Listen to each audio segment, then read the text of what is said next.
kësaj çështje dhe jurisprudenca e zbatueshme mbështesin një afat të gjatë për burgimin e secilin prej të akuzuarve.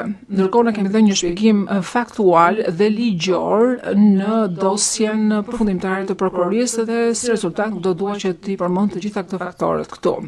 Ndërkohë që kolegët e mi do të vazhdojnë me prezantimet e tyre dhe do të trajtojnë disa prej argumenteve të mbrojtjes, ne i qëndrojmë asaj që kemi përshtruar në dosjen tonë që ne i qëndrojmë faktit që ne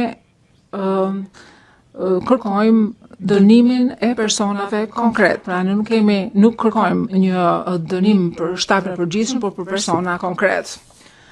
Ndërkohë, ZPS-ja kërkon vendim dënimi për të gjitha pikat e akuzës dhe vendosjen e një vendimi të vetëm prej 45 viteve, mbështetur në kontributet individuale të krimeve të bëra ose të kryera nga secili prej personave, Hashim Thaçi, Kadri Veseli, Recep Selimi dhe Jakub Krasniqi.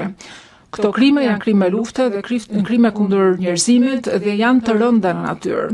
Dhe këto akuza nuk e kanë humbur vlerën e tyre me kalimin e kohës. Vazhdojnë të mbeten ende shumë të rënda.